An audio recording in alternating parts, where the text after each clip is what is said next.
মানি ব্যাগটা কার দেখি তো ভিতরে কিছু আছে কিনা। টাকাও তো আছে, দেখি কয় টাকা এখানে গোনে। আর মানি ব্যাগটা কিভাবে পৌঁছে দেওয়া যায়। বন্ধু বন্ধু দেখ, ফেসবুকে পোস্ট দিছে কার জানি মানি ব্যাগ হারানো গেছে। এই মানি ব্যাগ ফিরিয়ে দিলে 200 টাকা পুরস্কার। আর ঠিকানা চরফেশন শিশু পার্কের সামনে সাইফুল মাতব্বরের কাছে। আচ্ছা, তাইলে তো অবশ্যই ফিরে দিতে হবে। চল আমরা সেখানে যাই। আচ্ছা চল চল চল।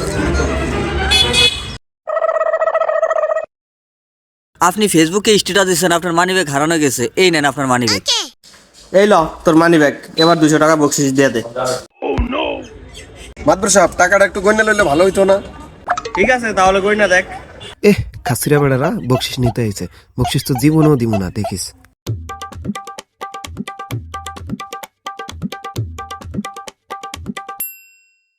মাতবর সাহেব, এখানে তো টাকা আছিল 1900, এখন আছে 1700। 200 টাকা তো তার বকশিস রাখিয়ে দিছে। কিও আপনারা কি 200 টাকা রাইখা দিছেন? না মাতবর সাহেব, কোনো টাকা টুকা রাখি না, এনে ছিলই 1700 টাকা। আমার মানি ব্যাগে 1900 টাকা ছিল মাতবর সাহেব। তাহলে এই মানি ব্যাগ তোর না। এই ল মানি ব্যাগ, এটা ওর না।